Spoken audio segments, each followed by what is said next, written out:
Imagina por un momento que dos presidentes centroamericanos deciden romper todos los esquemas tradicionales de cooperación regional y firman acuerdos que podrían redefinir el futuro de sus países. Esto no es ficción política, esto está pasando ahora mismo entre El Salvador y Costa Rica, y lo que están pactando Nayib Bukele y Rodrigo Chávez podría ser el inicio de una transformación sin precedentes en la región. La pregunta es, ¿por qué estos dos líderes están apostando todo a esta alianza y qué significa esto para el resto de Centroamérica? Vamos a analizar algo que está generando titulares en toda América Latina y que tiene a los analistas políticos debatiendo intensamente. Nayib Bukele, el presidente de El Salvador que ha revolucionado la forma de gobernar en la región, acaba de anunciar una serie de acuerdos firmados con Rodrigo Chávez Robles, el presidente de Costa Rica. Y créeme cuando te digo que estos no son los típicos acuerdos diplomáticos de foto y apretón de manos que olvidamos al día siguiente. Estamos hablando de compromisos concretos que tocan temas fundamentales como seguridad ciudadana, combate al crimen organizado, cooperación económica regional, intercambio de inteligencia y experiencias en el manejo de la criminalidad. El 11 de diciembre de 2025, en la residencia presidencial del lago de Coatepeque, a 60 kilómetros al oeste de San Salvador, Bukele y Chávez firmaron lo que denominaron la Declaración de Coatepeque, dando vida formal a la Alianza Escudo de las Américas. Este no es un nombre pomposo vacío de contenido. Es una iniciativa que ambos mandatarios presentan como una respuesta coordinada a problemas que desbordan las fronteras nacionales: el narcotráfico, el tráfico de armas, la trata de personas, el lavado de dinero y las pandillas transnacionales que han plagado Centroamérica durante décadas. Para entender la magnitud de lo que está ocurriendo, necesitamos contextualizar quiénes son estos dos líderes y por qué su encuentro es tan significativo. Rodrigo Chávez llegó a la presidencia de Costa Rica en mayo de 2022 con un discurso antiestablecimiento que resonó con una población cansada de la política tradicional. Su victoria fue sorpresiva para muchos, pero reflejó el mismo fenómeno que llevó a Bukele al poder en El Salvador: el hartazgo ciudadano con las élites políticas tradicionales y el deseo de un cambio radical en la forma de gobernar. Chávez, economista de formación con experiencia en el Banco Mundial, prometió combatir la corrupción, revitalizar la economía costarricense y traer eficiencia al gobierno. Suena familiar, ¿verdad? Efectivamente, hay paralelismos evidentes con el discurso que Bukele utilizó para conquistar a los salvadoreños. Ambos presidentes se presentan como outsiders dispuestos a desafiar el statu quo, ambos usan las redes sociales de manera agresiva para comunicarse directamente con la ciudadanía, y ambos han generado controversia con sus estilos poco convencionales de ejercer el poder. Pero aquí viene lo interesante. Costa Rica y El Salvador son países con realidades muy diferentes. Costa Rica ha sido durante décadas el ejemplo de estabilidad democrática en Centroamérica, con uno de los índices de desarrollo humano más altos de la región, un sistema educativo y de salud envidiable, y una tradición pacifista que incluso llevó a la abolición de su ejército en 1949. Por otro lado, El Salvador viene de décadas de violencia extrema, inestabilidad política, crisis económicas recurrentes y gobiernos que no lograban conectar con las necesidades reales de la población. Entonces, ¿qué lleva a estos dos países tan distintos a estrechar lazos de esta manera? La respuesta está en las transformaciones que ambos líderes están intentando implementar y en los desafíos compartidos que enfrentan en el contexto regional actual. Bukele ha demostrado que es posible generar cambios dramáticos en poco tiempo. Su guerra contra las pandillas, iniciada bajo un régimen de excepción en marzo de 2022, ha reducido la tasa de homicidios de El Salvador de más de 100 por cada 100.000 habitantes a menos de 3 por cada 100.000, convirtiendo al país de uno de los más violentos del mundo a uno de los más seguros del continente, según cifras oficiales del gobierno salvadoreño. Este logro, sin importar las controversias sobre los métodos utilizados, ha llamado la atención de toda la región. Costa Rica, que tradicionalmente se consideraba un país seguro, ha visto en los últimos años un aumento preocupante en la criminalidad organizada, particularmente relacionada con el narcotráfico. Las bandas criminales han encontrado en Costa Rica un corredor estratégico para el trasiego de drogas hacia Estados Unidos y Europa, y la violencia asociada a estas actividades ha comenzado a erosionar esa imagen de paraíso tranquilo que el país proyectaba. Aquí es donde el primer gran eje de estos acuerdos toma forma: cooperación en materia de seguridad y combate al crimen organizado. Ahora bien, esto no significa que Costa Rica vaya a adoptar el modelo de mano dura de El Salvador tal cual, porque recordemos que Costa Rica no tiene ejército y su tradición democrática tiene características muy particulares. Lo que se está planteando es un intercambio de experiencias, capacitación conjunta de fuerzas policiales, compartir inteligencia sobre redes criminales que operan en ambos países, y el desarrollo de estrategias coordinadas para enfrentar amenazas transnacionales. Durante la conferencia de prensa conjunta en el lago de Coatepeque, Bukele fue muy claro sobre lo que El Salvador puede ofrecer. Lo que estamos haciendo es prestarles toda nuestra experiencia, conocimiento y lo que hemos logrado acá para que ustedes lo apliquen dentro de lo que consideren conveniente, afirmó el mandatario salvadoreño.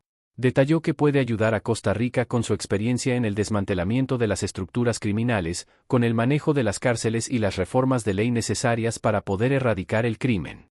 Fíjate en este detalle que es crucial.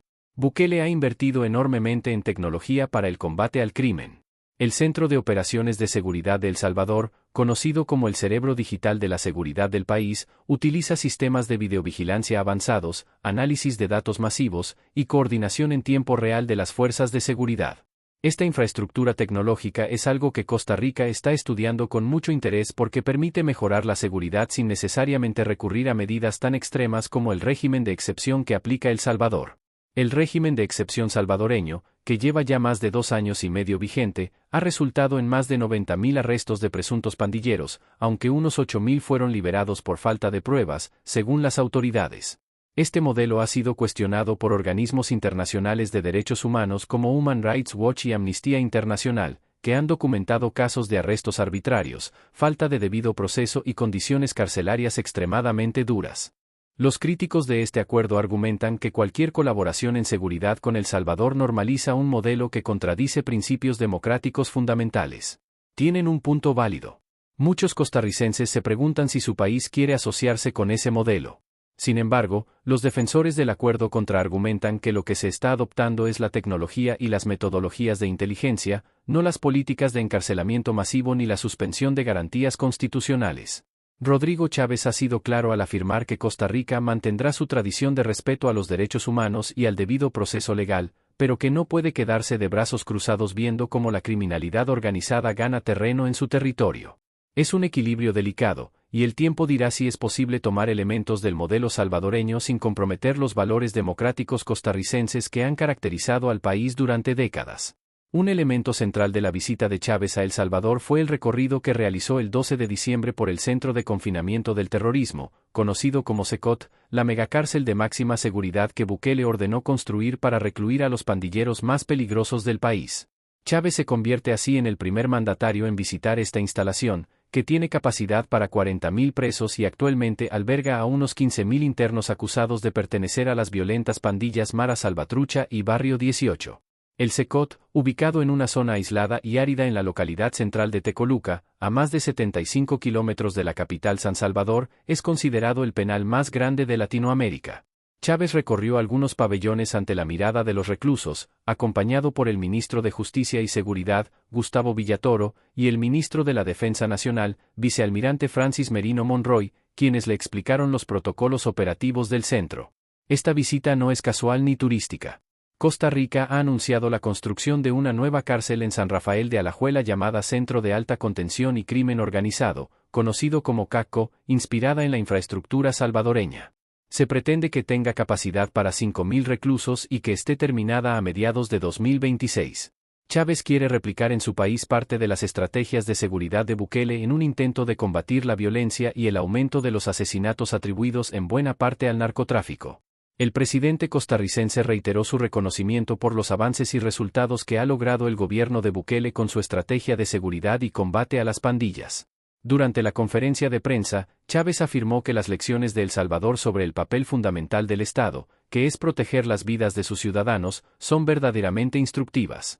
También mencionó que en su país le acusan de pichón de dictador porque quiere erradicar el crimen. Lo que yo sí quiero y me confieso, declaró Chávez, es que mi país cambie al Poder Judicial, que cambie nuestras leyes para que los ciudadanos salgan de las cárceles de sus casas y los criminales se queden en la cárcel. Esta declaración refleja la frustración que muchos líderes regionales sienten ante sistemas judiciales que perciben como lentos, ineficientes o incluso cómplices de la impunidad. Pero también muestra el peligro de la retórica que puede normalizar ataques a la independencia judicial bajo el argumento de la eficiencia en el combate al crimen. Chávez enfrenta un proceso en el Congreso costarricense que podría llevarlo a la destitución, lo cual añade una capa de complejidad política a estos acuerdos. Su acercamiento a Bukele podría interpretarse como una búsqueda de legitimación internacional en un momento de debilidad política interna, o como un genuino intento de encontrar soluciones a los problemas de seguridad que aquejan a Costa Rica. Probablemente es una combinación de ambas cosas. El narcotráfico es el principal problema de seguridad de Costa Rica actualmente. El país ha registrado en los últimos 3 años las cifras más altas de su historia de homicidios, que las autoridades atribuyen en más del 60% a los ajustes de cuentas entre bandas criminales dedicadas al tráfico de drogas. Esta realidad ha transformado la percepción de seguridad de los costarricenses y ha creado demanda política de medidas más contundentes. Ahora bien, la Alianza Escudo de las Américas no se limita solo a la seguridad. Según los comunicados oficiales de ambos gobiernos, el acuerdo contempla múltiples áreas de cooperación. Ambos líderes hablaron de compartir capacidades para combatir el crimen organizado, fortalecer la protección de sus naciones, impulsar el desarrollo económico y abrir un camino de cooperación que podrá integrar a más países en el futuro. Durante la conferencia conjunta, Bukele explicó la visión detrás de esta alianza. Con la declaración de Coatepeque, que estamos firmando este día, lo que queremos es lanzar el Escudo de las Américas, que es una iniciativa que tenemos con el presidente Chávez, para, en un inicio, 2 países nos ayudemos a combatir la criminalidad.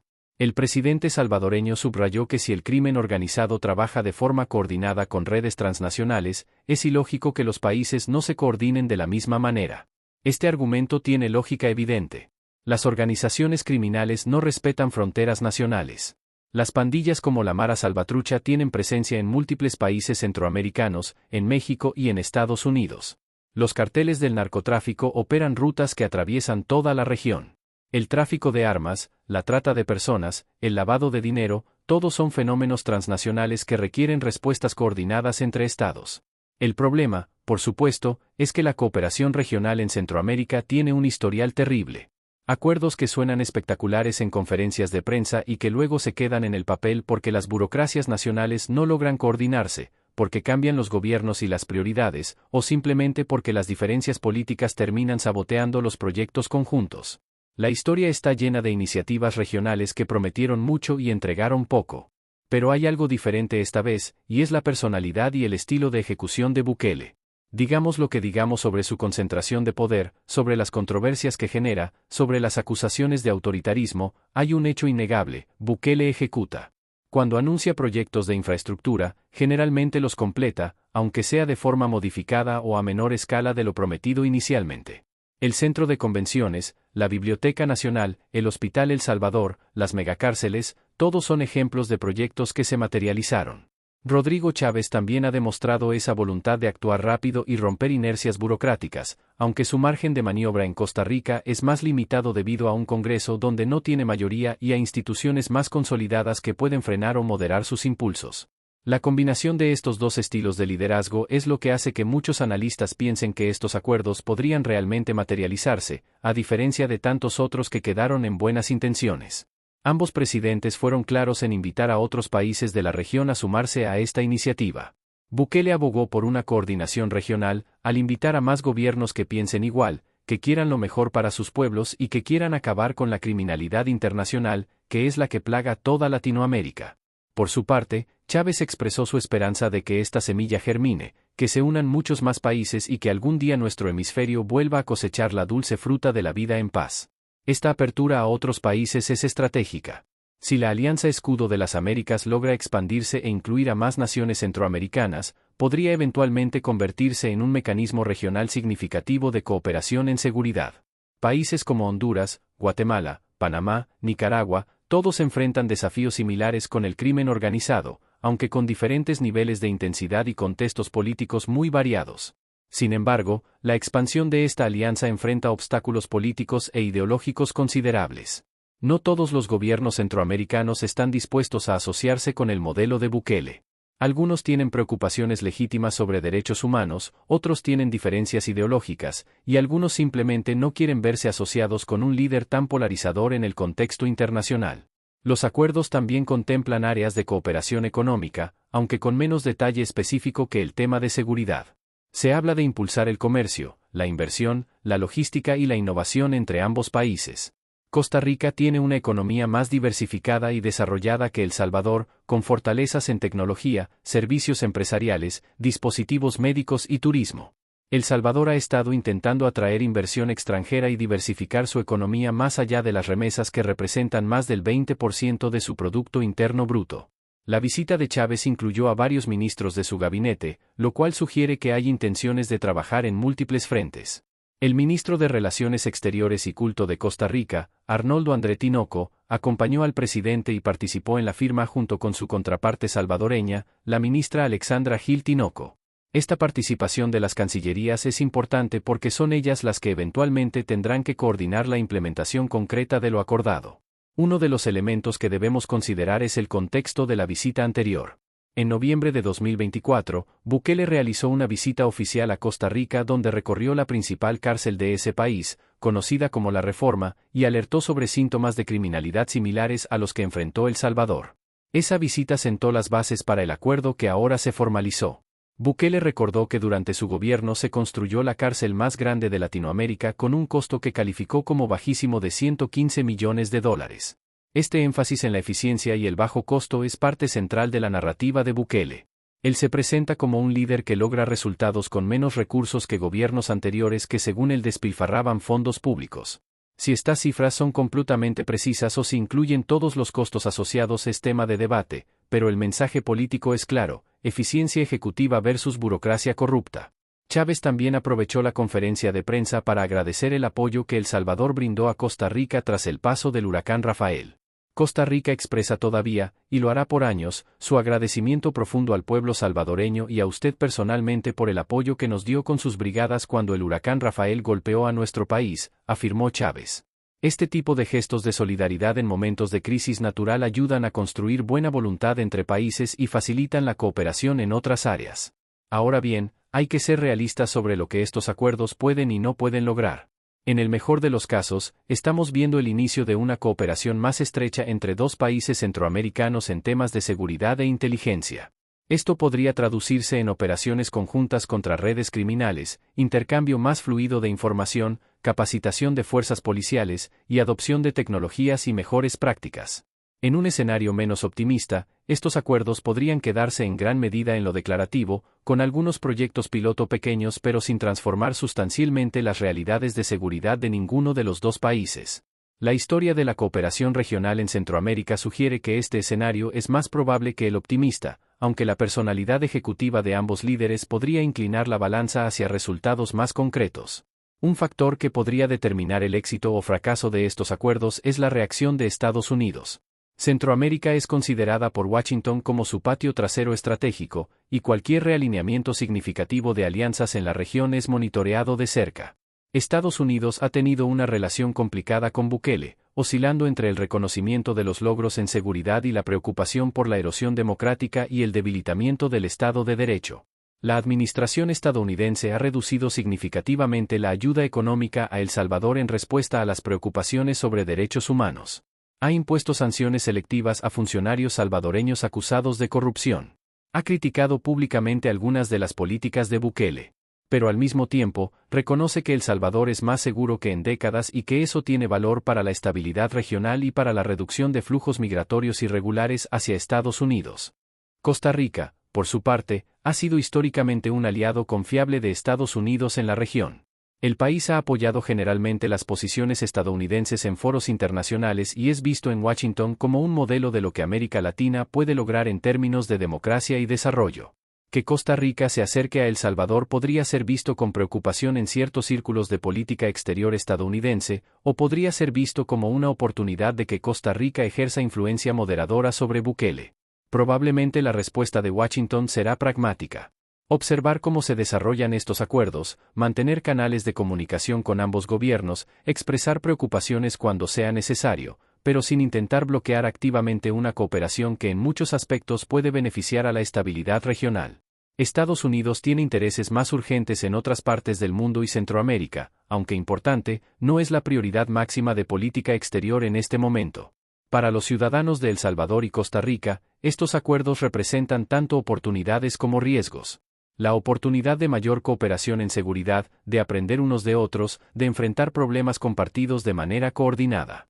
El riesgo de que la cercanía con modelos políticos cuestionables erosione instituciones democráticas, de que las promesas grandiosas no se cumplan generando cinismo, de que los intereses de élites políticas se disfracen de beneficio nacional.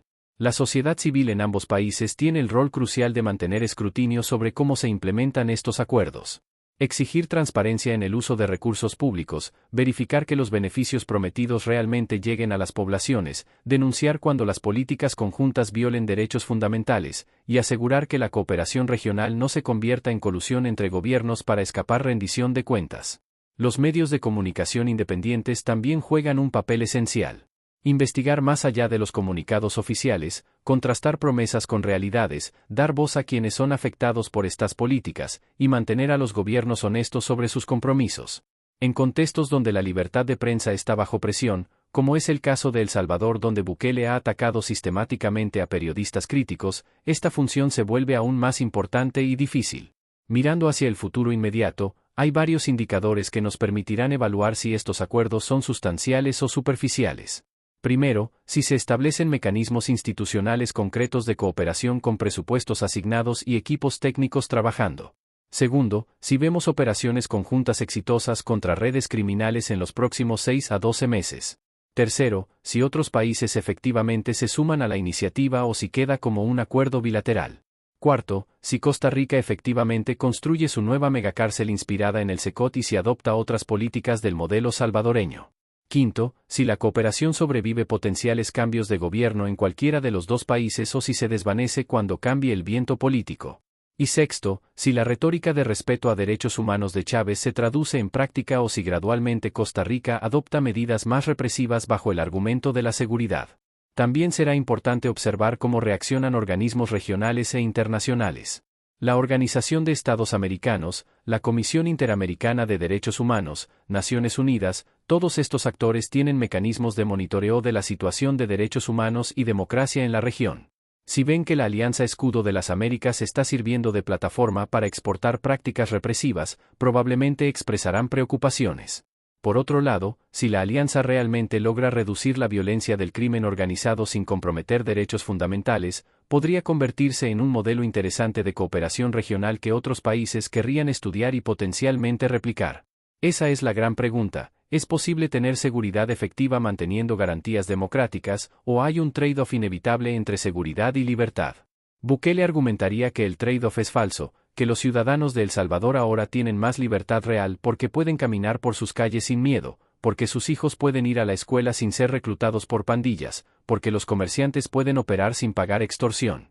¿Que de qué sirven garantías constitucionales en papel si la realidad es vivir aterrorizado en tu propia casa? Es un argumento con poder emocional y que resuena con poblaciones que han vivido violencia extrema. Los críticos contraargumentarían que las garantías constitucionales y el Estado de Derecho son precisamente lo que impide que el poder se abuse arbitrariamente, que la seguridad temporal comprada a costa de erosionar instituciones democráticas es una ilusión peligrosa, y que eventualmente un gobierno sin controles puede volverse contra su propia población. Que el camino al autoritarismo está pavimentado con promesas de seguridad y eficiencia. También es un argumento con peso histórico y filosófico. La realidad probablemente es más compleja que cualquiera de estos argumentos binarios. Es posible que El Salvador haya necesitado medidas extraordinarias dada la situación extraordinaria de violencia que enfrentaba, pero que esas medidas no deberían convertirse en permanentes ni normalizarse como modelo de gobernanza. Es posible que Costa Rica pueda adoptar algunas lecciones tecnológicas y operativas de El Salvador sin comprometer su tradición democrática, pero requerirá vigilancia constante de la sociedad civil. Lo que está claro es que estamos presenciando un momento de reconfiguración de alianzas y modelos políticos en Centroamérica. El viejo orden donde Estados Unidos dictaba las reglas y los países pequeños se alineaban dócilmente está cambiando. Líderes como Bukele han demostrado que es posible tener políticas que Washington desaprueba y aún así mantener cierto nivel de cooperación. Han demostrado que el apoyo popular interno puede darles margen de maniobra frente a presiones externas. Estos acuerdos entre El Salvador y Costa Rica son un ejemplo de esa nueva dinámica regional. Dos países decidiendo cooperar en sus propios términos, basados en sus propias percepciones de necesidades y oportunidades, sin pedir necesariamente permiso a actores externos. Esto puede ser positivo si resulta en soluciones efectivas a problemas reales. Puede ser negativo si se convierte en cobertura mutua para prácticas que violan derechos fundamentales. Para Bukele personalmente, estos acuerdos son otra victoria en su narrativa de líder regional influyente que está transformando no solo El Salvador sino la región completa. Es parte de su construcción de legado, de su proyecto de posicionarse como uno de los líderes latinoamericanos más importantes de su generación.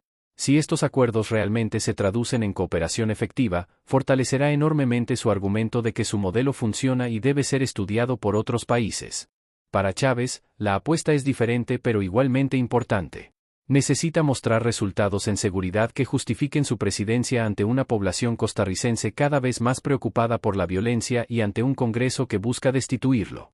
Si la alianza con El Salvador le ayuda a reducir la criminalidad y mejorar la percepción de seguridad, podrá reclamar éxito político significativo. Si no produce resultados tangibles, será criticado por haberse asociado con un líder controversial sin beneficio claro para Costa Rica. El factor tiempo es crucial aquí. Los ciclos políticos son cortos, la atención pública es limitada, y la paciencia con promesas incumplidas se agota rápidamente. Para que estos acuerdos tengan impacto real y sostenible, necesitan producir resultados visibles en los próximos 12 a 18 meses. De lo contrario, quedarán como otro capítulo en la larga historia de cooperación regional anunciada con fanfarria pero que nunca se materializa. Hay señales mixtas sobre si esto sucederá. Por un lado, ambos presidentes parecen genuinamente comprometidos y han puesto capital político en estos anuncios, lo cual crea incentivos para al menos intentar implementar algo sustancial. Por otro lado, los obstáculos burocráticos, políticos y financieros son considerables, y la coordinación entre dos gobiernos nunca es fácil incluso cuando hay buena voluntad de ambas partes. Una variable importante será cómo reaccionan los congresos de ambos países. Bukele tiene mayoría absoluta en su Asamblea Legislativa controlada por su partido Nuevas Ideas, por lo que puede aprobar básicamente lo que quiera sin oposición significativa. Chávez no tiene mayoría en el Congreso costarricense y enfrenta oposición considerable, lo cual podría complicar la implementación de acuerdos que requieran cambios legales o asignaciones presupuestarias importantes. Esta asimetría en capacidad de ejecución política podría generar frustraciones. Si El Salvador está listo para implementar su parte de los acuerdos pero Costa Rica se retrasa por trabas legislativas o judiciales, la cooperación se estancará. Bukele podría usar esto para criticar la ineficiencia democrática versus su eficiencia ejecutiva, fortaleciendo su narrativa de que los sistemas de checks and balances son obstáculos innecesarios al progreso. También está la cuestión de sostenibilidad más allá de los mandatos actuales. Ambos presidentes buscarán mantener influencia política, pero no hay garantías de que logren mantener poder indefinidamente. Si cambian los gobiernos en cualquiera de los dos países, los nuevos líderes podrían tener prioridades diferentes o incluso oposición ideológica a continuar esta cooperación. Para que los acuerdos trasciendan administraciones específicas, necesitan institucionalizarse y crear intereses creados que los defiendan. Los empresarios de ambos países serán actores clave en este proceso. Si encuentran oportunidades de negocio reales en la cooperación bilateral, presionarán para que se mantenga y profundice independientemente de quién esté en el gobierno. Si los acuerdos son puramente políticos sin generar dinámicas económicas sostenibles, morirán cuando cambie el viento político. Estamos presenciando un experimento político en tiempo real en Centroamérica. Un experimento que combina elementos de pragmatismo en seguridad, construcción de alianzas regionales y apuestas personales de líderes ambiciosos. Los resultados de este experimento importan no solo para El Salvador y Costa Rica sino para toda la región, porque establecerán precedentes sobre qué tipo de cooperación es posible y qué modelos de liderazgo pueden tener éxito. Para cerrar nuestra reflexión, volvamos a las preguntas del inicio. ¿Por qué estos dos líderes están apostando todo a esta alianza? Porque ambos necesitan resultados que validen sus modelos de gobierno ante poblaciones que esperan cambios concretos. Porque ven oportunidades mutuas de fortalecerse políticamente. Porque comparten una visión, o al menos una retórica, de romper con formas tradicionales de hacer política que no han resuelto los problemas profundos de Centroamérica. ¿Qué significa esto para el resto de Centroamérica? Significa que el mapa político regional está en movimiento, que viejos alineamientos se están reconfigurando, que hay espacio para nuevas coaliciones y nuevas formas de cooperación. Significa que el liderazgo regional está siendo disputado y que los resultados de estas disputas afectarán a millones de personas en toda la región.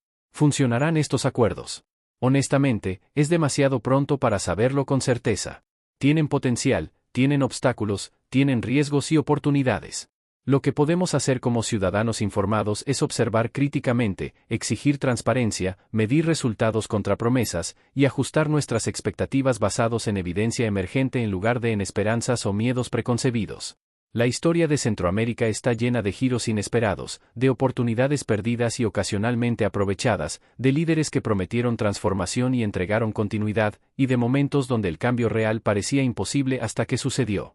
Estos acuerdos entre Bukele y Chávez podrían ser cualquiera de esas cosas. Nuestra responsabilidad es seguir preguntando, cuestionando, verificando y participando activamente en dar forma al futuro que queremos para nuestros países y nuestra región. Espero que este análisis te haya dado una visión completa y balanceada de lo que realmente está en juego en estos acuerdos. No son solo documentos diplomáticos, son apuestas sobre el futuro de dos países y potencialmente de toda Centroamérica. Los próximos meses y años revelarán si fueron apuestas ganadoras o si se suman a la larga lista de promesas regionales que nunca se concretaron. Te invito a que sigas este tema de cerca, que investigues por tu cuenta, que formes tus propias opiniones basadas en hechos verificables, y que compartas tus reflexiones en los comentarios. ¿Crees que estos acuerdos transformarán la región o son más de lo mismo? ¿Qué oportunidades y riesgos ves? Continuemos esta conversación porque estos temas nos afectan a todos. No olvides suscribirte al canal para más análisis profundo de liderazgo y política latinoamericana. Nos vemos en el próximo video.